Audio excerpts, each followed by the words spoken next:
Class ഉണ്ടാവില്ലേ?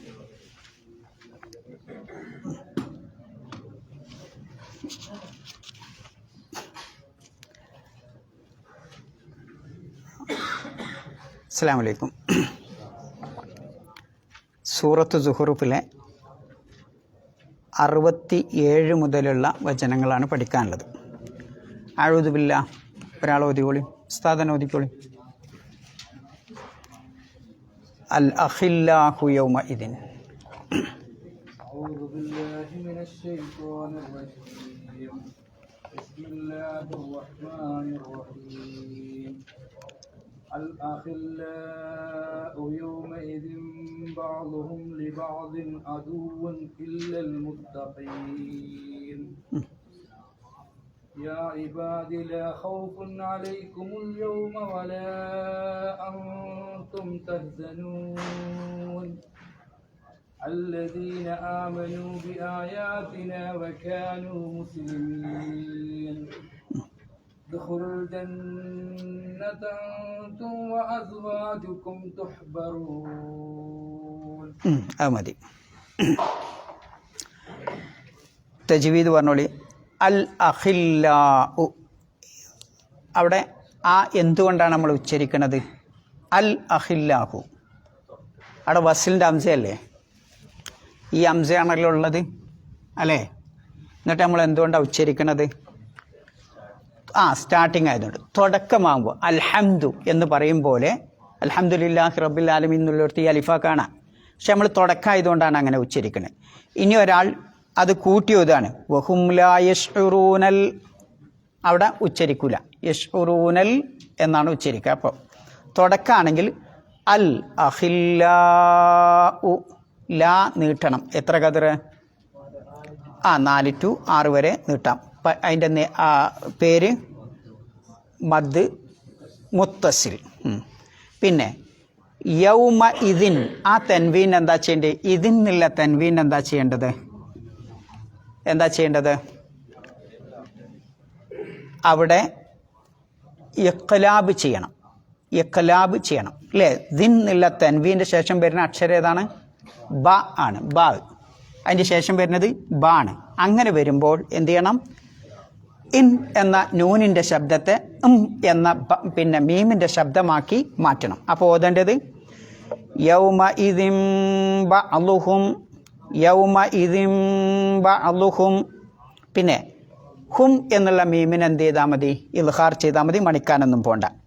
പിന്നെ ലിബ അലിൻ, ആ തൻവീനെ എന്ത് ചെയ്യുക? ഇൽഹാർ ചെയ്യുക. ലിബ അലിൻ അദു, അദുവുൻ എന്നുള്ള ലൊമ്മ് തൻവീൻ എന്ത് ചെയ്താൽ മതി? അവിടെയും ഇൽഹാർ തന്നെയാണ്. അദുവുൻ ഇല്ലൽ മുത്തഖീൻ, മുത്തഖീൻ നമ്മൾ വഖഫ് ചെയ്യുകയാണെങ്കിൽ എന്ത് ചെയ്യണം? 4 മുതൽ 6 കതിർ വരെ നീട്ടി നിർത്തണം, അല്ലെങ്കിൽ 2 കതിരേ നീട്ടാവൂ. അപ്പോൾ നമ്മളവിടെ സ്റ്റോപ്പ് ചെയ്യുന്നുണ്ട്. പിന്നെ യാ ഇബാദി, അവിടെ 2 ഖിറാത്താണ് ഉള്ളത്. ഒന്ന് യാ ഇബാദി, മറ്റൊന്ന് യാ കൂട്ടിയിട്ട്. 2 ഖിറാത്തുണ്ട്. ഹഫ്സ്, നമ്മൾ ഓതുന്ന ഖുർആൻ എന്തടിസ്ഥാനത്തിൽ ഉണ്ടാക്കിയതാണ്? ഹഫ്സ്, കസായി എന്നൊക്കെ പറയുന്ന കാര്യങ്ങളുണ്ട്. അവരുടെ ഖിറാത്ത് അനുസരിച്ച് യാ കാണൂല. മറ്റുള്ളവരുടെ ജംഹൂറിൻ്റെ അതനുസരിച്ചാണെങ്കിൽ യാ കാണും. കാരണം എന്താ? മുത്തക്കല്ലിമിൻ്റെ യാ ആണ്. അത് അർത്ഥം പറയുമ്പോൾ നിങ്ങൾക്ക് മനസ്സിലാവും, എൻ്റെ അടിമകളെ. അപ്പോൾ എൻ്റെ എന്നുള്ളതിന് ഈ യാ ആണ് കാണിക്കുക. അപ്പോൾ അതവിടെ കളഞ്ഞു പോയതാ. അപ്പോൾ ഓതുമ്പോൾ 2 രൂപത്തിൽ ഓതാം. ഒന്ന് യാ ഇബാദി, മറ്റൊന്ന് യാ ഇബാദി. 2 കതിർ നീട്ടാം. 2 രൂപത്തിലുള്ള ഓട്ടും ഉണ്ട്. പിന്നെ ലാ ഖൗഫുൻ അലൈക്കും, അവിടെ ഖൗഫുൻ എന്ന ലമ്മ് തൻവീൻ്റെ എന്ത് ചെയ്താൽ മതി? ഇൽഹാർ ചെയ്താൽ മതി.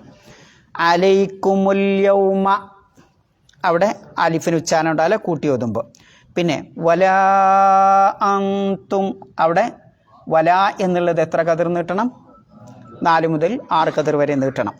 പിന്നെ അൻതും, അ ഉച്ചരിക്കണം, നൂനിനെ ഇഖ്ഫാ ചെയ്യണം. തഹ്സനൂൻ, അവിടെ സ്റ്റോപ്പ് ചെയ്യുകയാണെങ്കിൽ 4 മുതൽ 6 കതിർ വരെ അവിടെ നീട്ടണം.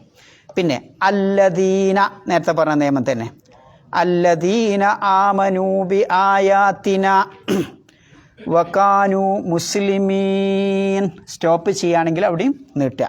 പിന്നെ ഉദ്ഖുലുൽ ജന്നത, അവിടെ ഇപ്പം നിങ്ങൾ കാണുന്ന ഈ സാധനം തന്നെ അല്ലേ. ആദ്യം നമ്മൾ അല്ലദീന പറഞ്ഞു, അവിടെ ഇതുണ്ട്. ഇവിടെ എന്താ ഇപ്പം നമ്മൾ ഊ പറയാൻ കാരണം? ഊദു അവിടെ ആ പറഞ്ഞ പോലെ അദ്ഖുലുൽ ജന്നത എന്ന് ഓതിയാൽ പോരെ. എന്തുകൊണ്ടാണ്? അവിടെ എന്തെങ്കിലും അടയാളമൊന്നുമില്ലല്ലോ. ആ ഈ ഊ അടയാളം ഉണ്ടോ അവിടെ? ഇല്ല. അപ്പോൾ ഒരാൾ ചോദിക്കുക ആ ഓതികൂടെ, ഈ ഓതികൂടെ, ഊ ഓതികൂടെ? എന്താ അതിൻ്റെ പിന്നെ റൂട്ട് ഇതെന്ന് പറയുന്നത്, ഈ ദഹല കണ്ടില്ല നിങ്ങൾ? ദഹല അതിനെ മുലാരിയാക്കുമ്പോൾ യദുഖുലു, അവസാനത്തെ അക്ഷരം ഏതാ? ലാമ്. അതിൻ്റെ മുമ്പുള്ള അക്ഷരം ഏതാ? ഹ അല്ലേ. അപ്പോൾ ലാസ്റ്റ് അക്ഷരത്തിൻ്റെ മുമ്പുള്ള അക്ഷരം ആണ് പിന്നെ എന്തുണ്ടാവുക ഇവിടെ കൊണ്ടുവരിക അമ്രാക്കുമ്പോൾ. അറബി പഠിച്ചവർക്കറിയാം ഉ. അപ്പോൾ ഉദ്ഖുൽ അതിൻ്റെ ബഹുവചനാണ് ഉദ്ഖുലു എന്ന് പറയുന്നത്. അപ്പം ലാസ്റ്റത്തെ മുമ്പുള്ള അക്ഷരത്തിൻ്റെ അറക്കത്ത് നോക്കുക. അപ്പോൾ ഉദാഹരണമായിട്ട് യളിരിബു, എങ്ങനെ നിങ്ങൾ അതിന് അമ്രുണ്ടാക്കുക? യളിരിബ്. ഇവിടെയൊക്കെ ഈ അടയാളമൊന്നും ഉണ്ടാവില്ല, എല്ലായിടത്തും ഇതേ ഉണ്ടാവുള്ളൂ, ഈ അടയാളം ഉണ്ടാവുള്ളൂ. അപ്പോൾ ഊന്നോ ആന്നോ ഈന്നോ വായിക്കേണ്ടതെന്ന് ചോദിച്ചാൽ 3 അക്ഷരമുള്ള ക്രിയയാണെങ്കിൽ ലാസ്റ്റത്തെ അക്ഷരത്തിൻ്റെ മുമ്പുള്ള അക്ഷരം നോക്കുക, ആ അർക്കത്തേക്കാർ അവിടെ ഉണ്ടാകുക. അപ്പം അതുകൊണ്ടാണ് ഉദുഹു കണ്ടില്ലേ ഇവിടെയും ഉദ്ഖുലുൽ ജന്നത. അപ്പോൾ അദ്ഖുലു എന്നൊന്നും ഇദ്ഖുലു എന്നൊന്നും ഓതാൻ പോകണ്ടെന്നർത്ഥം. ഉദ്ഖുലുൽ ജന്നത അൻതും വ അസ്വാജുകും തുഹ്ബറൂൻ. തുഹ്ബറൂൻ അല്ലേ, അങ്ങനെ തന്നെയല്ലേ? തെറ്റീനോ? തുഹ്ബറൂൻ അല്ലേ? വേറെ ഒന്നും ഖുർആനിലില്ലല്ലോ. ആ 4 ആയത്തൊന്ന് ഓതി വയ്ക്കാൻ എല്ലാവരും കൂടി. അല്ലഹില്ലാഹു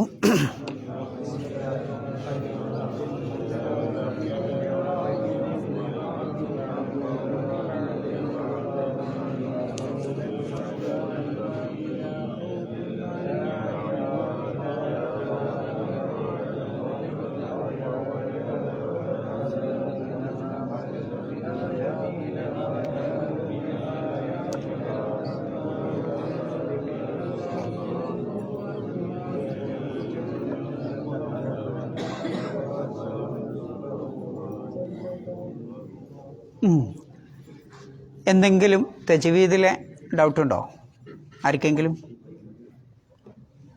അറിയണ പറഞ്ഞുതരും, അല്ലാത്ത പിന്നെ പറഞ്ഞുതരും. ഉണ്ടോ? പുതിയ ആൾക്കാർക്കൊക്കെ എന്തും ചോദിക്കട്ടോ, ചോദിക്കണതിന് മടിയൊന്നുമില്ല.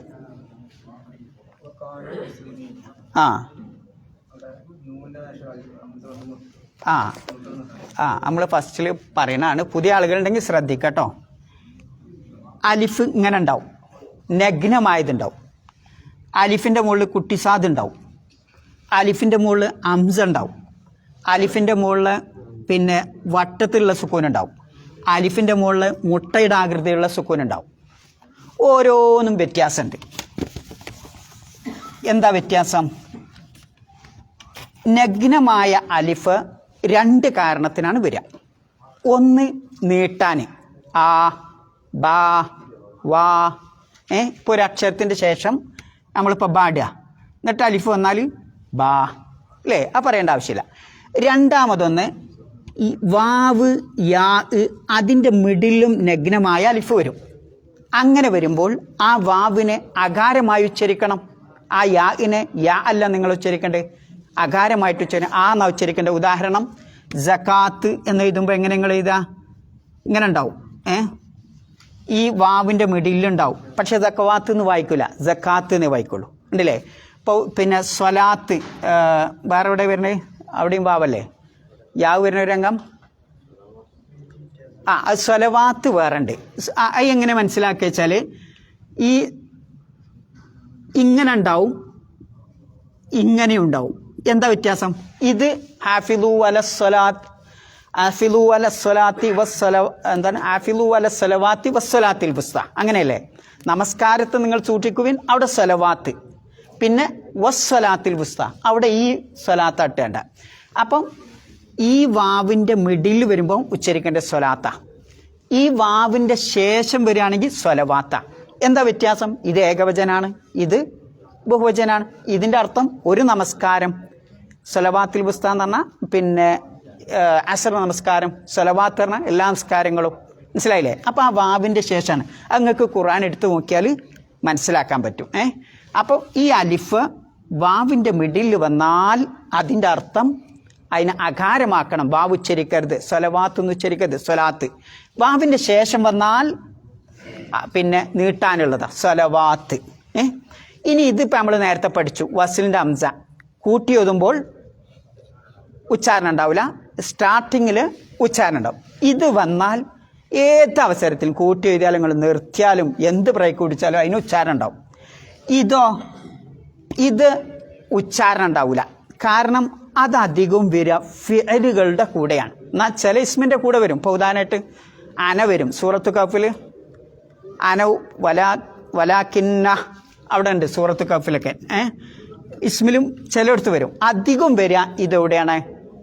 ഫീലാണ്. ഇപ്പോൾ ഉദാഹരണമായിട്ട് ആമനു അവിടെ ഉണ്ടാവും ഇങ്ങനെ, ആമനു കഫറു അവിടെ ഉണ്ടാവും ഇങ്ങനെ വട്ടത്തിലുള്ള സുക്കൂന്.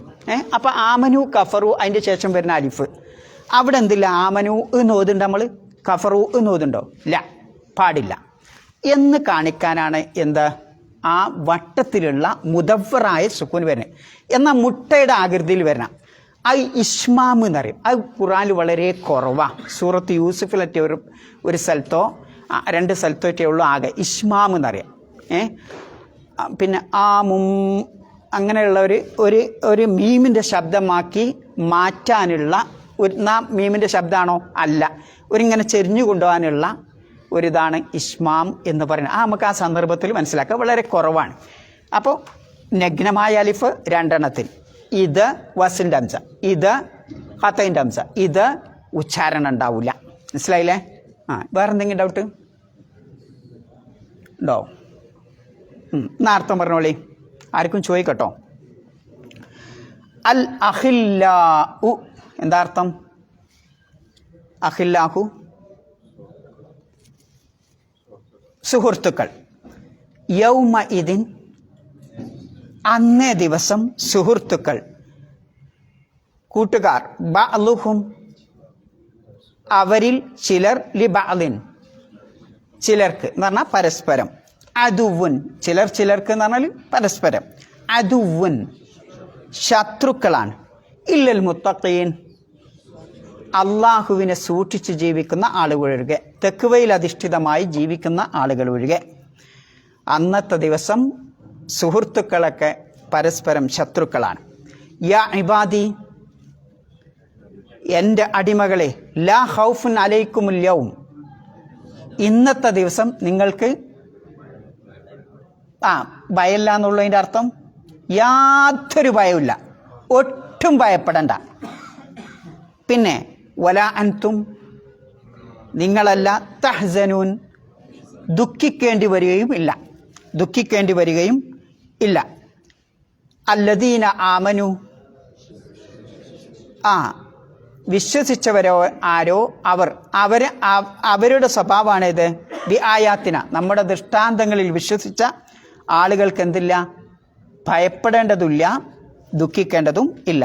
വക്കാനു മുസ്ലിമീൻ അവർ അള്ളാഹുവിന് കീഴൊതുങ്ങി ജീവിക്കുന്ന ആളുകളായിരുന്നു. അത്തരം ആളുകളോട് അള്ളാഹു പറയും, ഉദ്ഖുലുൽ ജന്ന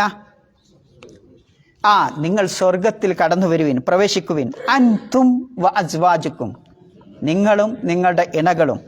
തുഹ്ബറൂൻ ആഹ്ലാദഭരിതരായിക്കൊണ്ട് ആ സ്വർഗത്തിലേക്ക് കടന്നു വരുവിൻ എന്ന് അല്ലാഹു തആല സ്വാഗതം ചെയ്യും. പിന്നെ റിട്ടേൺ അടിച്ചു വരിക അൽ അഖില്ലാഉ എന്താ? അഖില്ലാഹർ എന്താ അർത്ഥം? കൂട്ടുകാർ. അറബി ഭാഷയിൽ കൂട്ടുകാർ എന്നുള്ളതിന് നിങ്ങൾക്ക് എന്തൊക്കെ അറിയാം? സദീഖ്, യാ സദീഖ് നമ്മൾ പറയണ്ട. പിന്നെ ഹബീബ് ഇവിടെ ഉണ്ട്. പിന്നെ ജമീൽ, പിന്നെ റഫീഖ്, പിന്നെ ഖലീൽ, പിന്നല്ലേ കഴിഞ്ഞോ? റഫീഖ് ആരോ പറഞ്ഞല്ലോ. ഓക്കെ. അപ്പോൾ ഇത്രയും പദങ്ങളുണ്ട്. ഓരോന്നും വെറുതെ കുറേ പദം ഇങ്ങനെ അറബി ഡിക്ഷണറിയിൽ ഫിറ്റ് ചെയ്തതാ അല്ല. ഓരോ പദവും വ്യത്യാസമുണ്ട്. ജമീൽ എന്ന് പറയുന്നത് എന്താ? സാധാരണ ഇപ്പം നമ്മൾ ഉപയോഗിക്കാറുണ്ട് ജമീൽ. അത് ജമീല. ജമീൽ അത് സ്നേഹിതം എന്നില്ല. എങ്ങനെ? കോവർക്കർ എന്ന് പറഞ്ഞാൽ നമ്മളെ കൂടെ പഠിക്കുക, കൂടെ ജോലി ചെയ്യണ അങ്ങനത്തെ സുഹൃത്തുക്കളാണെന്ന് പറയാം. അപ്പം നിങ്ങളൊരു ലെറ്ററൊക്കെ എഴുതുമ്പം പിന്നെ ഇപ്പം ഇവിടെ ഒരു പ്രശ്നം ഉണ്ടായി, അപ്പം ജമീലുന എന്ന് പറഞ്ഞിട്ടാണ് എഴുതുക. അല്ലാഹ് ജമീലുന ഡാഷ് ഡാഷ് ഇന്നാള് ഇന്ന ഖത്തറിൽ അപകടത്തിൽ പെട്ടിന് എന്നാണ് പറയുക. അവിടെ ജമീൽ എന്ന പദപ്രയോഗം. കോവർക്കർ, എൻ്റെ കൂടെ ജോലി, നമ്മുടെ കൂടെ ജോലി, ഒരു സ്ഥാപനത്തിൽ ജോലി ചെയ്യുന്ന ആള് എന്നുള്ള അർത്ഥത്തിനാണ് ജമീൽ എന്ന് പറയാം. റഫീഖ് എന്ന് പറഞ്ഞാലോ, നിങ്ങൾ വണ്ടിമേലൊക്കെ വാഹനത്തിലൊക്കെ ബാക്കിലിരുന്ന് നിങ്ങളെ കൂടെ വരുന്നില്ലേ വാഹനത്തിൽ, ഇനി വാഹനത്തിലാവണ്ട, നിങ്ങളിപ്പോൾ ഒരു നടന്നിങ്ങനെ പോവാം, അപ്പം നിങ്ങളെ കൂടെ ഉണ്ടാകുന്ന ആൾക്കാണ് എന്ത് പറയാ? റഫീഖ്. സാഹിബ് എന്ന് പറഞ്ഞാലോ കൂടുതൽ സമയം നിങ്ങളുടെ കൂടെ ചെലവഴിക്കുന്നവനാണ് സാഹിബ് എന്ന് പറയുന്നത്. കൂടുതൽ സമയം നിങ്ങളുടെ കൂടെ, അതുകൊണ്ടാണ് ഭാര്യയ്ക്ക് സാഹിബത്ത് എന്നാണ് പറയാറ്. അപ്പം ഇവിടെ ഇപ്പം നമ്മളെ വിഷയം വേറൊന്ന് സ്വദീഖ് അല്ലേ? എന്തർത്ഥത്തിലാണ് സ്നേഹിതം എന്ന് പറഞ്ഞത്? അയാളെപ്പറ്റി എനിക്ക് ഒരു വിശ്വാസമുണ്ട്, സത്യസന്ധനാണ് അയാൾ എന്ന അർത്ഥത്തിനാണ് അത് പറയുന്നത്. എന്നാൽ അഫ്യൂജി റഫീഖി എന്നുള്ള പോലെ കൊളോക്കിയൽ ഭാഷയിൽ പറയുന്നതാണ് റഫീച്ചി എന്ന് പറയുന്നത് അല്ലേ? അതിൻ്റെ സുഹൃത്താണ്. അത് നമ്മൾ കൊളോക്കിയലൊക്കെ വ്യത്യാസം ഉണ്ടാവും. അതേ അർത്ഥം തന്നെയാണ്, ഉച്ചാരണത്തിൽ എന്തുണ്ടാവും? റഫീഖ് എന്നാണ് ആ പറയുന്നത്. അത് എന്ത് പറയാണ്? റഫീഖി ഒന്ന് പറഞ്ഞു നോക്കിയാണ്. റഫീഖി അതാണ് റഫീച്ചി അറിയണത്. ആ കൊളോക്കിയലുള്ള വരുന്ന വ്യത്യാസം. അതിപ്പോൾ ഇവർ ചിലപ്പം ഗ പറയല്ലേ, ആ രൂപത്തിൽ കൊളോക്കിയൽ വ്യത്യാസമാണ് കേട്ടോ. റഫീച്ചി സാധാരണ നമ്മൾ കൊളോക്കിയൽ പറയുമ്പോൾ റഫീച്ചി എന്ന് തന്നെ പറയാം. ഓരോ നമ്മുടെ നാട്ടിൽ തന്നെ മലയാളത്തിന് വ്യത്യാസം ഉണ്ടല്ലോ അല്ലേ? അയ്യോ കുഞ്ഞ് അയ്യം വിളിക്കണു എന്ന് പറഞ്ഞാൽ എന്താ? കാസർകോട്ടുകാർ നാദാപുരം കക്കട്ടില് നിലവിളിക്കാന്നില്ല. അയ്യോ കുഞ്ഞ് അയ്യം വിളിച്ചിട്ട് ഞാൻ എന്തോ ആയി എന്ന് പറയണേക്കാം. അപ്പോൾ അവിടെ ആ അയ്യം വിളിക്കാന്ന് പറഞ്ഞാൽ മലപ്പുറത്ത് പോയി പറഞ്ഞാൽ മേപ്പെട്ട് ഇങ്ങനെ നോക്കൂല് അപ്പം ഇയാള് അല്ലേ? അറിയില്ല. അപ്പോൾ ഭാഷാ വ്യത്യാസമാണത്. അത് ഭാഷയിലുള്ള ഒരു വ്യത്യാസം. അത് പോട്ടെ. അപ്പോൾ ലഹില്ലാഹു അതാണ് ഇപ്പം നമുക്ക് പഠിക്കേണ്ടത്. ഖലീലുല്ലാഹി ഇബ്രാഹിം എന്നൊക്കെ കേട്ടില്ല നിങ്ങൾ? അയിന്നാണ്, അതിൻ്റെ ബഹുവചനാണ് ഇത് അൽ-അഖില്ലാഹ് എന്ന് പറയുന്നത്. അഖില്ലാഹ് ഖലീൽ, ഖുല്ലത്ത് എന്ന പദത്തിൽ നിന്നാണ് അത് ഉണ്ടാവുന്നത്. ഖലീലിൻ്റെ ബഹുവചനാണ് ഇത് അഖില്ല. ഖലീലുൻ അതിൻ്റെ പ്ലൂരലാണ് അഖില്ല. അതിൻ്റെ അർത്ഥം എന്താണെന്ന് വെച്ചാൽ അത് ഏതിൽ നിന്നുണ്ടാണ്? ഖുല്ലത്ത് എന്ന പദത്തിൽ നിന്നാണ് അത് ഉണ്ടാണ്. ഖുല്ലത്ത് പറഞ്ഞാൽ എന്താ? ഖുല്ലത്ത് പറഞ്ഞാൽ സ്നേഹബന്ധം. പക്ഷേ സദാക്കത്ത് പറഞ്ഞാലും സ്നേഹബന്ധം, മഹബത്ത് പറഞ്ഞാലും അതന്നെ, മവദ്ദത്ത് എന്ന് പറഞ്ഞാലും ഒക്കെ അതന്നെ. പക്ഷെ വ്യത്യാസം എന്താണെന്ന് വെച്ചാൽ ഒരു തരം പൂവുണ്ട്. ആ പൂവിലേക്ക് പിന്നെ മഞ്ഞ് തുള്ളി ഇങ്ങനെ അതിൻ്റെ ഇടയിൽ കൂടെ ഇങ്ങനെ വന്ന് വീണ് അതിലങ്ങോട്ട് ഉറക്കുക. ഇതേ പ്രകാരം അതിന് തഹല്ലല എന്നാണ് കവിതയിലൊക്കെ ഉപയോഗിച്ചിട്ടുള്ളത്. അതേ പ്രകാരം മനുഷ്യൻ്റെ മനസ്സിലേക്ക്, ഹൃദയത്തിലേക്ക് സ്നേഹമായിട്ട് വന്നിട്ട് അവിടെ ഉറക്കുക. പിന്നെന്തുണ്ടാവില്ല? ആ സ്നേഹം പോവില്ല. അത്ര സ്നേഹം. അങ്ങനെ സ്നേഹമുള്ള ആൾക്കാണ് എന്താ പറയുക? ഖലീൽ എന്ന് പറയാം. അപ്പോൾ എല്ലാ സ്നേഹിതന്മാരും എന്തല്ല? ഖലീലല്ല. ആ സ്നേഹം അവരുടെ ഇടയിൽ എന്തുണ്ടാവണം? സ്നേഹവും സൗഹൃദവും ഒക്കെ ഉണ്ടായിട്ട് അത് പിന്നെ ഉള്ളിലേക്ക്, കൽബിലേക്ക് ഇങ്ങോട്ട് പ്രവേശിക്കണം. അങ്ങനെയുള്ളതിനാണ് എന്ത് പറയുക? ഖലീൽ എന്ന ഭാഷയിൽ ഉപയോഗിക്കുന്നത്. ഖലീലുല്ലാഹി ഇബ്രാഹിം എന്നൊക്കെ വിശുദ്ധ ഖുർആനിലൊക്കെ അള്ളാഹു ഉപയോഗിച്ചിട്ടുണ്ട്. പ്രവാചകൻ സല്ലല്ലാഹു അലൈഹി വസല്ലമയുടെ ഹദീസിലും അബൂബക്കർ റളിയല്ലാഹുവിനെ സംബന്ധിച്ച് അത് പ്രതിപാദിച്ചിട്ടുണ്ട്. അപ്പോൾ അവിടെയൊക്കെ ഖലീൽ എന്ന പദപ്രയോഗം കാണാം. ഇനി ഇവിടെ അള്ളാഹു സുബ്ഹാനഹു വ തആല ഒരു ഖുല്ലത്ത് വേണമെങ്കിൽ എന്തു വേണം? എന്താ വേണ്ടി? ഖുല്ലത്ത്. ഞാനും മനുഷ്യനും ഒരു ഖുല്ലത്ത്, സ്നേഹബന്ധം വേണമെങ്കിൽ എന്ത് വേണം? ഒരു കുളത്ത് വേണ്ടേ? ഒരു ബന്ധം വേണ്ടേ? അതിനാണ് അലാക്കത്ത് അറിയണത് ഇല്ലേ? ഞാനും നിങ്ങളിപ്പോൾ സുഹൃത്തുക്കളാണ്. അപ്പോൾ എന്തുണ്ട്? ഒരു കുളത്തില്ലേ അല്ലേ? എവിടെ കുളത്തിയേ? മനസ്സിൻ്റെ അകത്ത് അല്ലേ? ആ അലാക്കത്ത് പല രൂപത്തിലുണ്ടാവും. നമ്മളിപ്പം ബാപ്പയായിട്ടൊരു ബന്ധമുണ്ട്, ഉമ്മയായിട്ടൊരു അലാക്കത്തുണ്ട്, ഭാര്യയായിട്ട് ഇണയുമായിട്ടൊരു ബന്ധമുണ്ട്, മക്കളുമായിട്ട് ബന്ധമുണ്ട്, സുഹൃത്തുക്കളുമായിട്ട് ബന്ധമുണ്ട്, കോവർക്കറുമായിട്ടൊരു ബന്ധമുണ്ട്, മുതിരന്മാരുമായിട്ടൊരു ബന്ധമുണ്ട്. ഇങ്ങനെ നമ്മുടെ ജീവിതം ബന്ധങ്ങളുടെ നൂലാമാലകളാണ്. അങ്ങനെ ആലോചിക്കണേ, ഏത് രംഗത്തും എന്തെങ്കിലും ഒരു കണക്ഷൻ ഉണ്ടാവും. അപ്പം ഇതും അതേപോലെ അതിലെന്തുണ്ട്? ഒരു ബന്ധം ഉണ്ട്. ആ ബന്ധങ്ങൾ ചിലപ്പോൾ ഒരു കച്ചവടത്തിൻ്റെ കാര്യത്തിലായേക്കാം അല്ലേ? ഞാനും ഇയാളിപ്പോൾ കച്ചവടം തുടങ്ങി, അപ്പം ഞങ്ങൾ ഉറ്റമിത്രങ്ങളാണ്, ഒറ്റമിത്രം. അപ്പം ഇതേപോലെ വേറെന്തെങ്കിലും കൂടെ ജോലി ചെയ്യണ അങ്ങനെ ഉറ്റമിത്രം, കൂടെ പഠിക്കണ അങ്ങനെ ഉറ്റമിത്രം, നമ്മളെ ക്ലാസ്സിൽ വരുന്ന അങ്ങനെ ഉറ്റമിത്രം. അപ്പം ആ ഏതെങ്കിലും ഒരു കാരണത്താൽ ഉറ്റമിത്രങ്ങളാവുന്നവരുണ്ട്. എന്നാൽ അതൊക്കെ അങ്ങനെയുള്ള ആ മിത്രങ്ങളൊക്കെ എന്താണ്? താൽക്കാലികമായിരിക്കും. ഇപ്പോൾ ഉദാഹരണമായിട്ട് കച്ചവടത്തിൽ ഞാനും ഭാര്യയും പിന്നെ ഖലീലാണെന്ന് പറഞ്ഞാൽ കച്ചവടം പൊട്ടിയാൽ എന്തു ചെയ്യും? അടിക്കണം. ഓന് വടി പറയാൻ തുടങ്ങും, ഞാനോനും തെറി പറയാൻ തുടങ്ങും. എന്നാൽ ആ ഖുല്ലത്ത് യഥാർത്ഥത്തിൽ ഉണ്ടാവേണ്ടത് സത്യവിശ്വാസത്തിൻ്റെയും തഖ്വയുടെയും അടിസ്ഥാനത്തിലാണ്.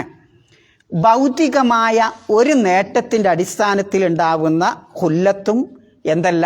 സ്ഥായിയല്ല. ഭൗതികമായി ഏതൊരു കാര്യത്തിനും ഇപ്പം നമ്മൾ കൂടെ ജോലി ചെയ്യാം, അല്ലെങ്കിൽ ഇപ്പം മുസ്സിൻ്റെ അടുത്ത് നിന്ന് എന്തോ എനിക്കൊരു ബിസ്ക്കറ്റ് കിട്ടണം, അപ്പം ഞാൻ ഓനെ സ്നേഹിതനായാലേ അത് കിട്ടുള്ളൂ. സപ്പോസ് അങ്ങനെ അതെന്താണ്? ആ ബിസ്ക്കറ്റ് വെക്കുമ്പോൾ എന്താവും? ആ ബന്ധം നിലച്ചു. എന്നാൽ ഞാൻ അയാളെ സ്നേഹിക്കുന്നത് അള്ളാഹുവിൻ്റെ മാർഗത്തിലാണ്, അയാൾ ഒരു മുത്തക്കിയായ മനുഷ്യനാണ് അല്ലേ? അയാൾ അള്ളാഹുവിനെ ഭയപ്പെട്ട് ജീവിക്കുന്നവനാണ്, ഒരു ദീനിയായ മുൽത്തസിമാണ് എന്ന അടിസ്ഥാനത്തിൽ നമ്മൾ അയാളെ സ്നേഹിക്കുമ്പോൾ ആ ബന്ധം എന്തു ചെയ്യും? മരണത്തിന് ശേഷവും നിലനിൽക്കും. അല്ലാത്ത ബന്ധമോ? നിങ്ങളൊന്ന് ആലോചിക്ക്. ചില ആളുകളൊക്കെ ഇപ്പം നമ്മളെ അടുത്തുനിന്ന് പിരിഞ്ഞു പോവാറുണ്ട്. ഇവിടെ ഉണ്ടാകുമ്പോൾ നമുക്ക് ഭയങ്കര ബന്ധയിക്കാരം, പോലും കാണലും ചിരിക്കലും സോപ്പിടലും ഒക്കെ ഉണ്ടാവും. അയാൾ അങ്ങോട്ട് പോയാൽ ഒരൊറ്റ പ്രാവശ്യങ്ങൾ ആരെയും വിളിച്ചണോ? വിളിച്ചിട്ടുണ്ടാവില്ല. ഒരു പ്രാവശ്യങ്ങൾ വിളിച്ചിട്ടുണ്ടാവില്ല. വിളിച്ചണോ? ഇല്ല. അപ്പം എന്തേ? തൽക്കാലം ഒരു കടലാസ് കൈമാറാൻ. അതാണ് ദുനിയാവിലെ ബന്ധം. ആ ബന്ധം എന്തല്ല, അത് ശരിക്കൊരു ഖുല്ലത്തില്ല, അത് മനസ്സിലേക്ക് ആണ്ടിറങ്ങിയിട്ടില്ല. അങ്ങനെ മനസ്സിലേക്ക് ആണ്ടിറങ്ങിയ ബന്ധത്തെയാണ് ഇത് പറയാം ഖുല്ലത്ത് എന്ന് അറബി ഭാഷയിൽ പറയാം. അത്രയും ഇപ്പം നിങ്ങൾക്ക് മനസ്സിലായില്ലേ? ആ ആണ്ടിറങ്ങണതിന് പല കാരണങ്ങളുണ്ടാവും. ഭൗതികമായ നേട്ടങ്ങളായിരിക്കാം, കച്ചവടമോ വേറെന്തെങ്കിലും ഭൗതികമായ എന്തെങ്കിലും സഹായമോ എന്തെങ്കിലുമൊക്കെ ആയിരിക്കാം, നേട്ടം കിട്ടാനായിരിക്കാം. അങ്ങനെ ആകുമ്പോൾ അത് ദുനിയാവിൽ മാത്രമേ ഉണ്ടാവുള്ളൂ. മരണത്തിന് ശേഷം എന്തുണ്ടാവില്ല? അത് ഉണ്ടാവില്ല. അപ്പം മരണത്തിന് ശേഷം ബന്ധം രണ്ടാളുകൾക്കിടയിലുള്ള ബന്ധം വേണമെങ്കിൽ എന്ത് വേണം? അത് പിന്നെ യഥാർത്ഥ ഈമാനിൻ്റെയും സത്യവിശ്വാസത്തിൻ്റെയും അടിസ്ഥാനത്തിലായിരിക്കണം എന്നുള്ളതാണ്. അതുകൊണ്ടാണ് റസൂലുള്ളാഹി സ്വല്ലല്ലാഹു അലൈഹി വസല്ലമ പഠിപ്പിക്കുന്ന ഹദീസിൽ കാണാം, അൽ മർഉ, ഒരു മനുഷ്യനെ മനസ്സിലാക്കാൻ റസൂലുള്ള പറഞ്ഞെന്താ? അൽ മർഉ അലാ ദീനി ഖലീലി. ഒരു മനുഷ്യൻ, ഒരു സഹോദരൻ എന്ന് പറയുന്നത് അവൻ്റെ ഖലീലിൻ്റെ ദീനനുസരിച്ചായിരിക്കും. ഫൽ യൻദുർ അഹദുക്കും മൻ യുഖാലിൽ. ആരെയാണോ സുഹൃത്തായി സ്വീകരിക്കുന്നത് അവനെപ്പറ്റി ചിന്തിക്കട്ടെ, നോക്കട്ടെ, ആലോചിക്കട്ടെ എന്ന് റസൂലുള്ള പറയുന്നുണ്ട്. അപ്പം നമ്മൾ സുഹൃത്തായി സ്വീകരിക്കുന്ന ഒരാൾ, അയാളുടെ സ്വഭാവം, അയാൾ ഏതു രൂപത്തിലുള്ളതാണ്, അയാൾ ഒരു മുൽത്തസിമാണോ, ദീനിച്ചിട്ടുള്ളവനാണോ. പിന്നെ അസ്സാഹിബു സാഹിബുന്ന ഫിലോസഫി എന്താണ്? അസ്സാഹിബ് പറഞ്ഞാൽ എന്താ വ്യത്യാസം? അസ്സാഹിബ് സാഹിബുൻ എന്താ? ഒന്ന് സ്വാ, രണ്ട് സീൻ. എന്താ വ്യത്യാസം? സാഹിബ് പറഞ്ഞാൽ കൂട്ടുകാരൻ, സാഹിബ് എന്ന് പറഞ്ഞാലോ സാഹിബ് ഇസാബ് എന്നൊക്കെ പറഞ്ഞ ഡോറിൻ്റെ അടുത്തൊക്കെ എഴുതി വെച്ചാൽ നിങ്ങൾ എന്താ? വലിക്കുക അല്ലേ? അപ്പം കൂട്ടുകാരൻ ഇങ്ങനെ വലിക്കുന്ന, കൂട്ടുകാരൻ ഓനിങ്ങനെ മറ്റോൻ ഇങ്ങനെ വലിക്കുന്ന, നമ്മളടുത്തേക്ക് ഇങ്ങനെ കൊണ്ടുവരും. എന്ന് പറഞ്ഞാൽ എൻ്റെ കൂട്ടുകാരൻ്റെ സ്വഭാവം എന്താണോ അത് കാലക്രമേണ എന്നിലുണ്ടാവും. അതുകൊണ്ടാണ് കൂട്ടുകാരനെ പിന്നെ ഒരാളറിയാൻ അവൻ്റെ കൂട്ടുകാരൻ ആരാ നോക്കിയാൽ മതി എന്നുള്ളതാണ്. അപ്പോൾ നമ്മൾ പിന്നെ കൂട്ടുകാരനെ സ്വീകരിക്കുമ്പോൾ എന്ത് വേണം? നല്ല ആളുകളെ, ഭക്തന്മാരായ ആളുകളെ നോക്കിയിട്ടാവണം കൂട്ടുകാരനെ സ്വീകരിക്കേണ്ടത്. അല്ലെങ്കിൽ ഉണ്ടാകാൻ പോണ വിപത്ത് എന്താ? ഇഹത്തിലും പരത്തിലും അതുകൊണ്ട് നമുക്ക് വലിയ നാശമുണ്ടാവും. എന്താണ്? മഹാനായ അലി റളിയല്ലാഹു അൻഹു പറയുന്ന ഒരു സംഭവം ഈ ആയത്തിനെ വിശദീകരിച്ചുകൊണ്ട് പറയുന്ന കാണാം. ഖലീലാനി മുഅ്മിനാൻ, വിശ്വാസികളായ രണ്ട് കൂട്ടുകാർ, വഖലീലാനി കാഫിറാൻ, അവിശ്വാസികളായ രണ്ട് കൂട്ടുകാരും. ഫമാത്ത അഹദുൽ മുഅ്മിനീൻ, വിശ്വാസികളിൽ നിന്ന് ഒരാൾ മരിച്ചുപോയി. ഫഖാല യാ റബ്ബി ഇന്ന ഫുലാനൻ, അപ്പോൾ അയാൾ അങ്ങനെ സ്വർഗത്തിലെത്തി പടച്ചോൻ്റെ അടുത്ത് എത്തുമ്പോൾ അയാൾ പറയും, എൻ്റെ രക്ഷിതാവേ, ഇന്നൊരു സുഹൃത്ത് എനിക്കുണ്ടായിരുന്നു. കാന യഅ്മുറുനി ബിതാഅതിക വതാഅതി റസൂലി, അല്ലാഹുവേ, നിന്നെയും നിന്റെ റസൂലിനെയും പിൻപറ്റാൻ വേണ്ടി അയാൾ എന്നോട് നിരന്തരം കൽപ്പിക്കും. വയഅ്മുറുനി ബിൽ ഖൈർ, എല്ലാ നന്മകളെ കൊണ്ട് അയാൾ കൽപ്പിക്കുന്ന, വയൻഹാനി അനിഷർ, തിന്മകളെ കൊണ്ട് വിരോധിക്കുന്ന ഒരു കൂട്ടുകാരൻ പടച്ചോനെ എനിക്കുണ്ടായിരുന്നു. അയാൾ എന്നെ പഠിപ്പിക്കും. വയുഖ്ബിറുനി അന്നി മുലാഖീക യാ റബ്ബ്, അങ്ങനെ നിന്നെ കണ്ടുമുട്ടേണ്ടി വരും, ഇങ്ങനെ ഒരു പരലോകമുണ്ട്, ആ മരണമുണ്ട്, ആ മരണത്തിന് ശേഷം അള്ളാഹുവിനെ കണ്ടുമുട്ടേണ്ടി വരും എന്ന ആ വിവരം അയാൾ നിരന്തരം എന്നെ ഉപദേശിക്കും. അയാൾ ഇന്നും ദുനിയാവിൽ ജീവിച്ചിരിക്കുക. പടച്ചോനെ, എൻ്റെ മരണത്തിന് ശേഷം അയാളെ നീ എന്ത് ചെയ്യരുത്? വഴിവിഴപ്പിക്കരുത് റബ്ബേ. എനിക്ക് ഹിദായത്ത് നൽകിയതുപോലെ അയാൾക്കും പടച്ചോനെ നീ ഹിദായത്ത് എന്നെ അള്ളാഹുവെ നീ ആദരിച്ചതുപോലെ അയാളെയും ആദരിക്കണമേ എന്ന് ആ കൂട്ടുകാരൻ പറയും. അപ്പം യഥാർത്ഥ സുഹൃത്താണെങ്കിൽ, ഭക്തനായ മുത്തക്കിയായ സുഹൃത്താണെങ്കിൽ, പരലോകത്തെത്തിയാൽ പോലും അയാളുടെ പ്രാർത്ഥന ഇയാൾക്കുണ്ടാവും. സ്വർഗത്തിലും അള്ളാഹു സുബ്ഹാനഹു വ തആലയോട് ആ സുഹൃത്തിനെ പറ്റി പറയും. അതാണ് യഥാർത്ഥ ഹുല്ലത്ത് എന്ന് പറയുന്നത് എന്നാൽ നേരെ തിരിച്ചാണെങ്കിൽ എന്ത് പറയും? പടച്ചോന് അയാളാണ് എന്നെ വഴിപിഴപ്പിച്ചത്, പിന്നെ എന്നെ വഴിപിഴപ്പിക്കാൻ, ദലാലത്തിലാക്കാൻ കാരണക്കാരനായ അയാളെയും പടച്ചവനെ നിന്റെ കാരുണ്യത്തിൽ നിന്ന് അകറ്റി നിർത്തണമേ എന്ന് അയാൾ പറയും എന്നുള്ളത്. അപ്പം അതുകൊണ്ടാണ് വിശുദ്ധ ഖുർആൻ ഇങ്ങനെ പറയുന്നത് കാണാം. നാളെ പരലോകത്ത് ചെല്ലുമ്പോൾ ഇത് തബറ അല്ലദീന തുബിഉ മിനല്ലദീന തബഉ, നേതാക്കളും അനുയായികളും അത്ര ക്ലോസ് ഫ്രണ്ടുള്ള വേറെന്ത് ഉണ്ടാവുമോ? നിങ്ങളൊന്ന് ആലോചിച്ച് നോക്കി. ഒരു നേതാവിൻ്റെ പിന്നിൽ കൊടി പിടിക്കുന്ന അനുയായികളുടെ ആ ബന്ധം, ആ ഹുല്ലത്ത് നിങ്ങളൊന്ന് ആലോചിച്ച് നോക്കി. എന്തിനും ആ അനുയായികൾ തയ്യാറാവും, നേതാവ് പറഞ്ഞാൽ അല്ലേ? അങ്ങനെയുള്ള നേതാക്കളും അനുയായികളും നാളെ പരലോകത്തെത്തുമ്പോൾ, അള്ളാഹുവിൻ്റെ മുമ്പിലെത്തുമ്പോൾ, ഇത് തബറ അല്ലദീന തുബിഉ മിനല്ലദീന തബഉ, ആ നേതാക്കളായ ആളുകൾ അനുയായികളിൽ നിന്ന് ഒഴിഞ്ഞു മാറുന്ന ആ സന്ദർഭം.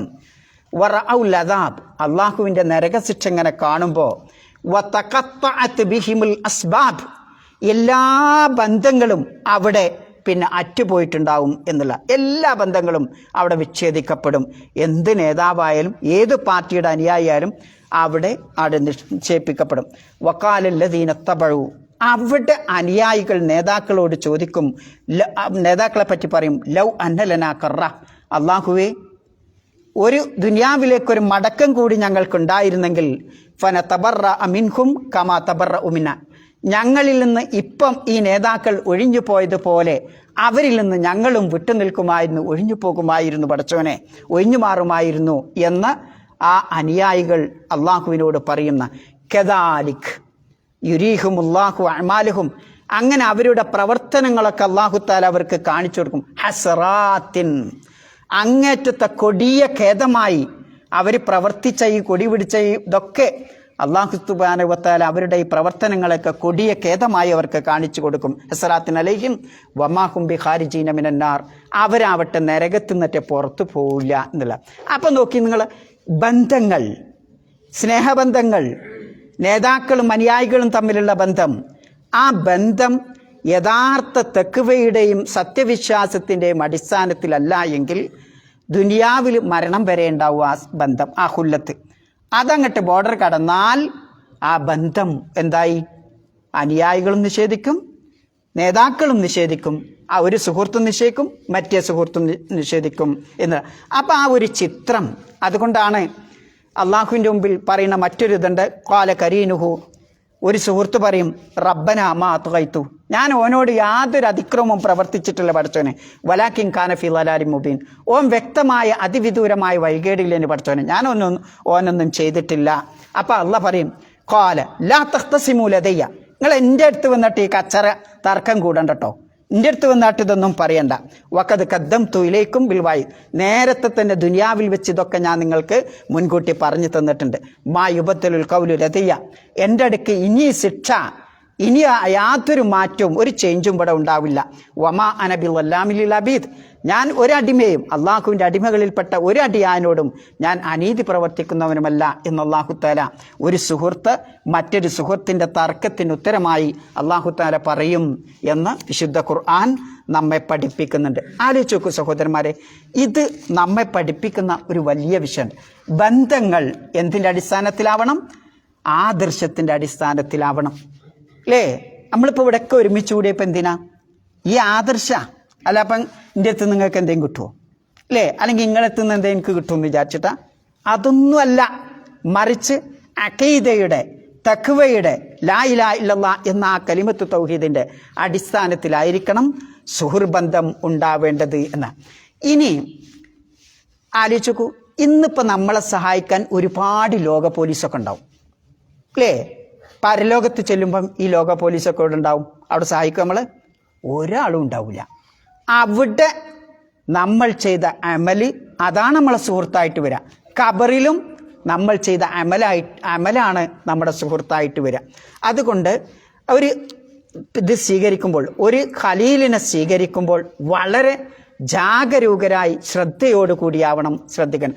അതുകൊണ്ടാണ് ഒരു കവി ഭാഷയിൽ ഇങ്ങനെ പറയുന്നത് കാണാം, വലാ യൻഫഉൽ ജർബാ ഖുർബു സഹീഹത്തിൻ ഇലൈഹ വലാകിന്ന സഹീഹത ജർബു എന്ന് പറഞ്ഞാൽ, ചൊറി പിടിച്ച ഒട്ടകത്തിൻ്റെ അടുത്ത് ചൊറിയില്ലാത്ത ഒട്ടകത്തെ കൊണ്ടുപോയി നിർത്തിയാൽ എന്താ ചെയ്യുക? എന്താ ഉണ്ടാവുക? ചൊറിയില്ലാത്തതിന് എന്തുണ്ടാവും? ചൊറി ഉണ്ടാവും. അല്ലേ? പകരൂലേ? ഇതേപോലെയാണ് സ്നേഹബന്ധം. നല്ല ആളുകളും ഇതും കൂടുമ്പോൾ സ്വാഭാവികമായിട്ടും ഓൻ്റെ ആ രോഗം വെള്ളേക്ക് പകരും. നല്ലൊരു ഗ്ലാസ് വെള്ളമുണ്ട്, ശുദ്ധമായ പ്യുവർ വാട്ടർ ഉണ്ട്, അതിൽ നിങ്ങൾ കൊണ്ടുപോയിട്ട് കലങ്ങിയ വെള്ളം ചേർത്തിയാൽ എന്താ? കലക്കിയ വെള്ളം ചേർത്തിയാൽ എന്താ? ഏതിനാ തകരാറ് പറ്റുക? ശുദ്ധവെള്ളത്തിനാണോ കലക്കിയ വെള്ളത്തിനാണോ? ശുദ്ധവെള്ളം കേടുവരും. അല്ലേ? ഇതേപോലെയാണ് നമ്മൾ തെക്കുവയിൽ അധിഷ്ഠിതമായി ജീവിക്കുമ്പോൾ ആ തെക്കുവയല്ലാത്ത ആളുകളുടെ നാം പിന്നെ സുഹൃത്തായി, ആത്മബന്ധമുള്ള സുഹൃത്തായി സ്വീകരിക്കുമ്പോൾ, സാധാരണ ഒരു കച്ചവടത്തിൽ സുഹൃത്തായി സ്വീകരിക്കേണ്ട എന്നല്ല അതിൻ്റെ അർത്ഥം. അങ്ങനെ പ്രവാചകൻ്റെ കാലത്തൊട്ട് ഉണ്ടായിട്ടുണ്ട്. അതല്ല പറഞ്ഞത്. മറിച്ച് ആദർശബന്ധത്തിലുള്ള സുഹൃത്തായി അത് സ്വീകരിക്കുമ്പോൾ നമ്മൾ എന്ത് ചെയ്യും? നമ്മളും ഈ പിന്നെ ശുദ്ധമായ ഗ്ലാസ്സിലെ വെള്ളം കളറ് മാറുന്നത് പോലെ നമ്മുടെയും കളറ് സ്വാഭാവികമായി മാറി വരും എന്നുള്ള.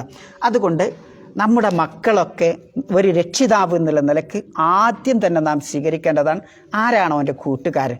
ചീത്ത കൂട്ടുകെട്ടാണോ അവനെ പിന്നോട്ട് വലിക്കണം. അല്ലേ? ചീത്ത കൂട്ടുകെട്ട് ആലോചിച്ച് നോക്കി, എത്ര വലിയ വലിയ നല്ല നല്ല പ്രഗത്ഭരായ വാപ്പമാർ, ആ വാപ്പമാരുടെ മക്കൾ ഇന്നും ജയിലിലുണ്ട്. അല്ലേ? ഇസ്ലാഹി പ്രസ്ഥാനത്തിൻ്റെ വലിയ നേതൃത്വം വഹിക്കുന്ന പലരുടെയും ആളുകൾ എവിടെ ഉണ്ട്?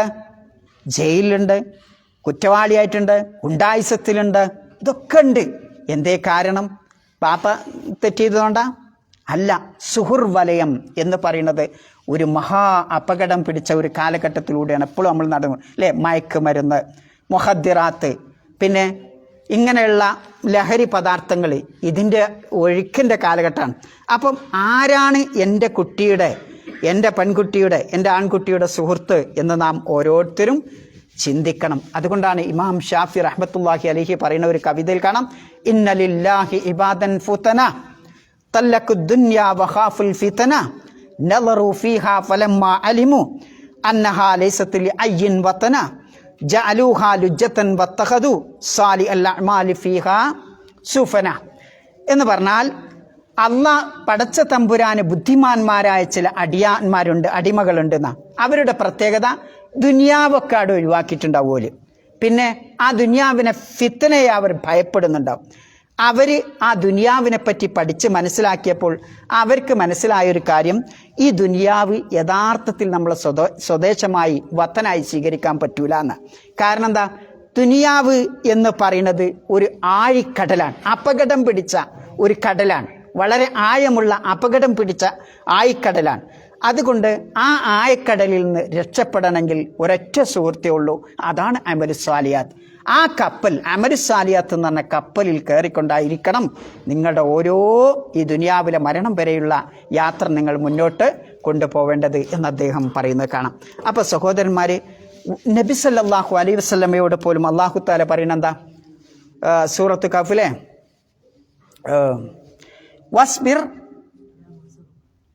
വസ്ബിർ നഫ്സക മഅല്ലദീന യദ്ഊന റബ്ബഹും ബിൽഗദാത്തി വല്ലശി യുരീദൂന വജഹു വലാ തഅദു ഐനാക അൻഹും തുരീദു സീനത്തൽ ഹയാത്തി ദുനിയ വലാ തുതി മൻ അഗ്ഫൽനാ ഖൽബഹു അൻ ദിക്രിനാ വത്തബഅ ഹവാഉ വകാന അംറുഹു ഫുർത. ആരോടാ അത് പറയുന്നത്? അള്ളാഹിന്റെ റസൂലിനോട്. എന്താ അതിന്റെ അർത്ഥം? വസ്ബിർ, മുഹമ്മദ് നബിയെ, വസ്ബിർ നഫ്സക, നിന്റെ മനസ്സിനെ നീ ഉറപ്പിച്ചു നിർത്തണം. എന്ത്?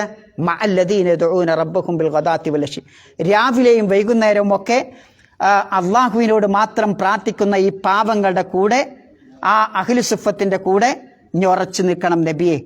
ഈ മക്കായിലെ മുശ്രിക്കുകൾ, ആ പ്രമാണിമാരായ ആളുകളുടെ സീനത്ത് കണ്ട് അവരെ പിന്നാലെ എൻ്റെ മനസ്സ് തെറ്റിപ്പോവരുതേ എന്ന്. വലാ തഅദു ഐനാകാൻകും തുരീദു സീനത്തുൽ ഹയാത്തി ദുനിയ, ഈ ഐഹിക ജീവിതത്തിന്റെ അലങ്കാരം അത് കണ്ടിട്ട് അതിൻ്റെ പിന്നാലെ പോവരുത്, മറിച്ച് പാവപ്പെട്ട ആ ആളുകളുടെ കൂടെ അവരെയാണ് സ്നേഹിതന്മാരായി സ്വീകരിക്കേണ്ടതെന്ന് ആലോചിക്കൂ. അള്ളാഹിനെ സൂക്ഷിച്ച് ജീവിക്കണ ആരാണോ നമസ്കരിക്കാൻ മുന്നിലുള്ളത്, ഓനാണ് എൻ്റെ ഏറ്റവും വലിയ കൂട്ടുകാരൻ. ഓൻ ക്ലീനിങ് ജോലി ചെയ്യണമെന്നോ അല്ലെങ്കിൽ വലിയ കസാര ജോലി ചെയ്യണമെന്നോ അതൊന്നുമല്ല, മറിച്ച് ആരാണോ മുത്തക്കി, അതാണ് എൻ്റെ ഉറ്റ സുഹൃത്ത്, അതാണ് നമ്മൾ സ്വീകരിക്കേണ്ടത് എന്ന് റസൂലുള്ളാഹി സ്വല്ലല്ലാഹു അലൈഹി വസല്ലമയോട് പോലും കൽപ്പിക്കണ അതിൽ കാണാം. എന്തുകൊണ്ടാണ് നബിയോട് അങ്ങനെ പറയാൻ കാരണം? വലാ തുതി മൻ അഗ്ഫൽനാ ഖൽബഹു, ഹൃദയം ഗഫലത്തിലായി കളഞ്ഞ ആളുകൾ ഞാൻ അനുസരിക്കരുത്. മനുഷ്യന്റെ മനസ്സ് അള്ളാഹുവിനെ പറ്റിയുള്ള ദിക്ർ അങ്ങോട്ട് കെട്ടുപോയാൽ പിന്നെന്താ? ഖൽബഹു അൻ ദിക്രിന വത്തബ ഹവാഉ, അവൻ്റെ ഹവയെ അവൻ പിൻപറ്റുകയും ചെയ്താൽ എന്ന് പറഞ്ഞാൽ മനുഷ്യന്റെ മനസ്സ് ഓൻ കാണുന്ന ദൈവം ആരാധ്യൻ ഹവയാവും. അങ്ങനെ ഒരു വന്നാൽ വക്കാന അംറുഹു ഫുർത, അവൻ്റെ എല്ലാ പ്രവർത്തനത്തിലും വീഴ്ചകളുണ്ടാവും എന്നുള്ളതാണ്. റബ്ബിൻ്റെ സ്മരണ, റബ്ബിനെ പറ്റിയുള്ള ബോധം, റബ്ബിനെ പറ്റിയുള്ള വിശ്വാസം, ആ തെക്കുവ ഒരു മനുഷ്യൻ്റെ മനസ്സിൽ നിന്ന് നഷ്ടപ്പെട്ടു പോയാൽ ആ മനുഷ്യനെ പരിശോധിക്കുമ്പോൾ കാണാം ഓൻ്റെ ജീവിതത്തിൽ ഒരുപാട് ന്യൂനതകളും വീഴ്ചകളും ഉണ്ടാവും. അപ്പോൾ ഈ ദുനിയാവിൽ വീഴ്ചകളില്ലാതെ, ന്യൂനതകളില്ലാതെ, നെക്സും ഐബുമില്ലാതെ മുന്നോട്ട് പോവാൻ നമ്മളെ പ്രേരിപ്പിക്കുന്നത് നമ്മുടെ സത്യവിശ്വാസമാണ്. ആ സത്യവിശ്വാസമുള്ള ആ മുത്തക്കികളായ ആ പാവപ്പെട്ട ജനങ്ങളുടെ കൂടെ ആയിരിക്കണം മുഹമ്മദ് നബിയെ താങ്കൾ പോലും ഉറച്ചു നിൽക്കണം. പിന്നെ നമ്മുടെ കാര്യം എങ്ങനെ ഉണ്ടാവും? ആലോചിച്ച് നോക്കുങ്ങൾ. ഇതാണ് നമ്മെ പഠിപ്പിക്കുന്നത്. അപ്പോൾ ഈ രൂപത്തിലായിരിക്കണം നമ്മൾ സ്നേഹിതന്മാരെ സ്വീകരിക്കേണ്ടത് എന്ന്. അല്ലെങ്കിൽ എന്താ ഉണ്ടാവുക? നാളെ പരലോകത്ത് വെക്കുമ്പോൾ നമ്മൾ കൈകടിക്കും, അല്ലേ? എന്താണ് ആയത്ത്? വയൗമ യഅല്ലുല്ലാലിമു അലാ യദൈ, നാളെ പരലോകത്തെത്തുമ്പം കൈക്കടിക്കും, ഖേദിച്ചുകൊണ്ട് കൈക്കടിക്കും. എന്നിട്ട് എന്താ പറയാ? യഖൂൽ യാ ലൈതനി തഖത്തു മഅർ റസൂലി സബീല, അള്ളാഹുവിൻ്റെ റസൂലിൻ്റെ പാത ഞാൻ പിൻപറ്റിയിരുന്നെങ്കിൽ എത്ര നന്നായിരുന്നു. അഥവാ ആ സത്യവിശ്വാസവും ആ സുന്നത്തും ആ പിന്നെ തൗഹീദുമൊക്കെ ഞാൻ പിൻപറ്റിയിരുന്നെങ്കിൽ, യാ വൈലത്ത ലൈതനി ലം അത്തഖിദ് ഫുലാനൻ ഖലീല, കണ്ടങ്ങൾ, ഇന്നാലിന്ന വ്യക്തിയെ ഞാൻ ഖലീലായി സ്വീകരിച്ചിട്ടില്ലായിരുന്നെങ്കിൽ എത്ര നന്നായിരുന്നു പടച്ചവനെ. എന്താ അതിന് കാരണം പറയണേ? ലഖദ് അളല്ലനി അനി ദിക്ർ ബഅദ ഇദ് ജാഅനി, അല്ലേ? ആ സത്യവിശ്വാസം, ആ സന്മാർഗം എനിക്ക് വന്നെത്തിയതിന് ശേഷം എന്നെ ആ പിന്നെ സന്മാർഗത്തിൽ നിന്ന്, ആ ദിക്റിൽ നിന്ന്, ഉത്ബോധനത്തിൽ നിന്ന് എന്നെ വഴിതെറ്റിച്ച് കളഞ്ഞത് ഈ കൂട്ടുകാരനാണ് എന്നവിടെ വെച്ച് കൈ കടിച്ചുകൊണ്ട് അള്ളാഹുവിൻ്റെ മുമ്പിൽ പറയുന്ന വക്കാന ശൈത്താനു ലിൽ ഇൻസാനി ഖദൂല, പിശാച് മനുഷ്യനെ വിടാതെ പിടികൂടുന്ന ഒരു സാധനമാണ് മനുഷ്യൻ. ഏത് സമയത്തും, നിസ്കരിക്കണ സമയത്ത് പോലും ആര് വരും? പിശാച് വരും, അല്ലേ? നമ്മൾ ഏറ്റവും മുത്തക്കിയായി ജീവിക്കുമ്പോഴാണ് പിശാച് കടന്നു വരിക. നമ്മൾ പിശാചിൻ്റെ വലയിൽ ഇങ്ങനെ പോകുമ്പം ഓന് പിന്നെ പണിയൊന്നുമില്ല, ഉണ്ടോ? ആ ഇല്ലാത്തപ്പോഴാണ് ഓൻ്റെ പണി തുടങ്ങുക എന്നുള്ളത്. അപ്പോൾ സഹോദരന്മാരെ, സുഹൃത്ത് ബന്ധം അത് ഏറ്റവും വലിയ ബന്ധമാണ്. ഏറ്റവും വലിയ സ്വർഗത്തിൽ പോലും ഏറ്റവും വലിയ ദറജ കൂടാനുള്ള ബന്ധം കൂടിയാണ് സുഹൃത്ത് ബന്ധം. ദുനിയാവിലും പരലോകത്തും ഒരു മനുഷ്യന് പിന്നുള്ള ആ പ്രാർത്ഥന ലഭിക്കാനുള്ള ബന്ധം കൂടിയാണ് സുഹൃത്ത് ബന്ധം എന്ന് പറയുന്നത്. അതുകൊണ്ട് ആ ബന്ധം നമ്മളെ എന്തായിരിക്കണം? തെക്കുവയുടെ അടിസ്ഥാനത്തിലായിരിക്കണം, സത്യവിശ്വാസത്തിൻ്റെ അടിസ്ഥാനത്തിലായിരിക്കണം. ഇപ്പം ഞാനൊരു ഗുണ്ടായിസത്തിൻ്റെ നേതാവാണ് സപ്പോസ്, അല്ലേ? ഞാനും ഇയാളൊക്കെ അതിൽപ്പെട്ട ഞാൻ പിന്നെ 1 കോടി കട്ടുണ്ടെന്നിട്ട് അപ്പം പിന്നെ നല്ല ചിരി ഉണ്ടാവും, അല്ലേ? ഓന് 2 കോടി കൊണ്ടുവരുമ്പോൾ എനിക്ക് അതിലാറ് ചിരി ഉണ്ടാവും. പക്ഷേ അതൊക്കെ ആ സ്നേഹബന്ധമൊക്കെ ഏതുവരെ ഉണ്ടാവുള്ളൂ? മരണം വരെ ഉണ്ടാവുള്ളൂ. മരണം വരെ.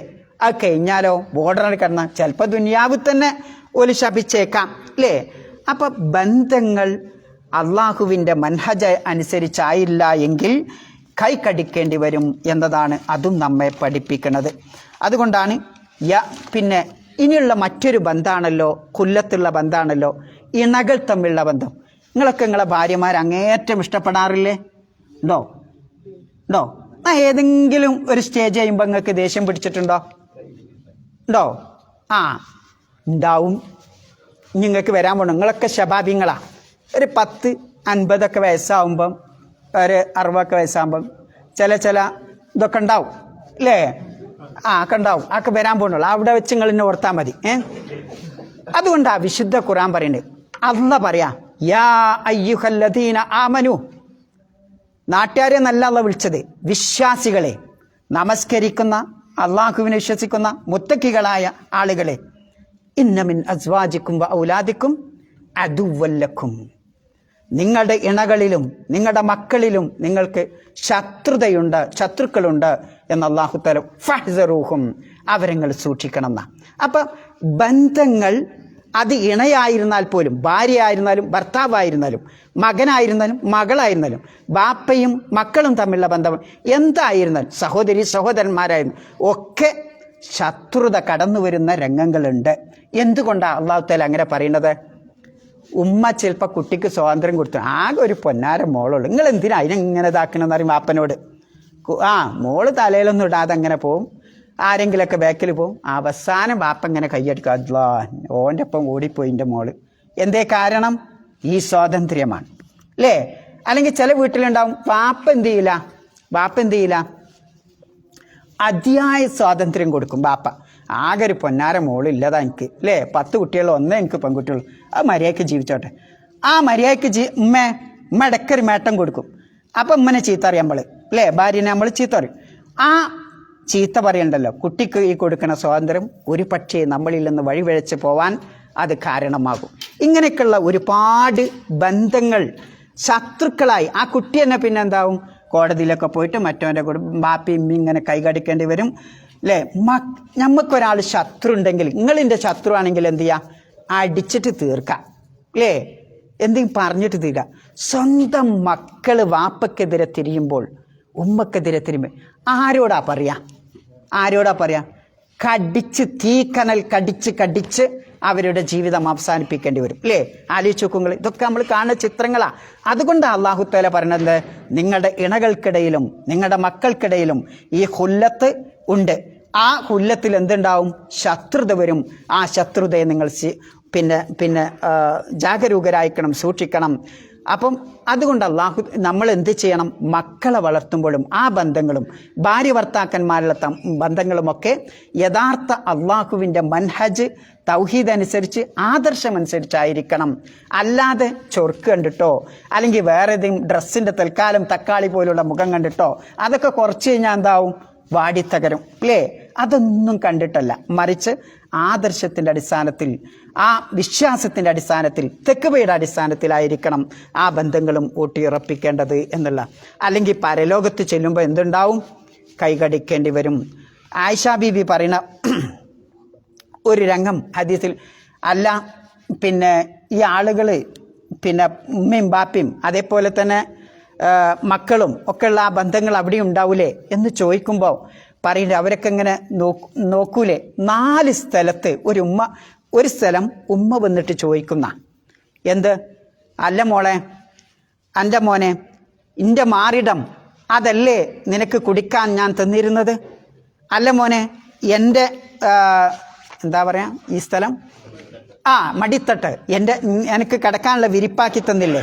ഇങ്ങനെ കുറേ ചോദ്യങ്ങൾ ചോദിച്ചിട്ട് ഇപ്പം എനിക്ക് എന്തെങ്കിലും എന്നെ സഹായിക്കാൻ പറ്റുമോ എന്ന് ആ മകനോട് അല്ലെങ്കിൽ മകളോട് ചോദിക്കുന്ന അപ്പം പറയും ഫല അൻസാബൈനഹും, ഉമ്മ ഉപ്പ ഇവിടെ യാതൊരു തറവാട് ബന്ധവും കുടുംബ ബന്ധമൊന്നും ഇവിടെ ഇല്ല. ഇവിടെ അവനവൻ ചെയ്ത പ്രവർത്തനങ്ങൾ മാത്രമേ എനിക്ക് നിങ്ങൾക്ക് ചെയ്യണമെന്നുണ്ട്, ഒന്നും ചെയ്യാൻ സാധിക്കൂലെന്ന്. അതാണ് ബന്ധം. അപ്പോൾ ബന്ധങ്ങൾ തെക്കുവയുടെ അടിസ്ഥാനത്തിലാകുമ്പോൾ എന്തുണ്ടാവും? ഫഇദാ നുഫിഖ ഫിസ്സൂരി ഫലാ അൻസാബ ബൈനഹും എന്നവിടെ പറയുന്ന യൗമഇദിൻ വലാ യതസാഅലൂൻ. ആ വാപ്പയെപ്പറ്റി ഉമ്മയെപ്പറ്റി ഒരു ചോദ്യം പോലും ഒരു അന്വേഷണം പോലും ഉണ്ടാവില്ല എന്നുള്ളതാണ്. അപ്പം വളരെ ചിന്തിക്കേണ്ട ഒരു സംഗതിയാണെന്ത്? ബന്ധങ്ങൾ. അത് കുടുംബ ബന്ധമായാലും സുഹൃബന്ധമായാലും ഭാര്യഭർത്തൃ ബന്ധമായാലും ബാപ്പയും ഭാര്യയും അങ്ങനെയുള്ള ബന്ധമായാലും ഒക്കെ തെക്കുവയുടെ അടിസ്ഥാനത്തിൽ അള്ളാഹുവിൻ്റെ മനഹജിനനുസരിച്ചായിരിക്കണം നാം ബന്ധങ്ങൾ നിലനിർത്തേണ്ടത്. അല്ലെങ്കിൽ മരണത്തോടു കൂടി പിന്നെ അതൊക്കെ ശത്രുക്കളായി മാറിമറിയും എന്നതാണ് ആ ആയത്ത് നമ്മെ പഠിപ്പിക്കുന്നത്. ആയത്തുകളൊന്നുകൂടി എല്ലാവരും കൂടി ഒന്ന് ഓദിക്കാൻ. അല്ലഹില്ലാഹു യൗമഇദിൻ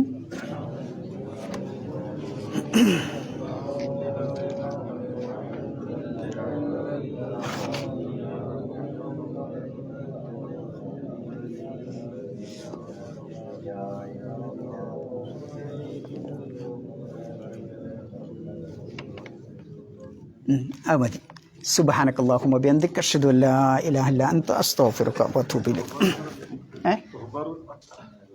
ആയത്ത് നമ്മൾ എടുത്തില്ല, ഇനി വിശദീകരിക്കാം. തൊഹബറും ഫറഹും തമ്മിൽ വ്യത്യാസമുണ്ട്.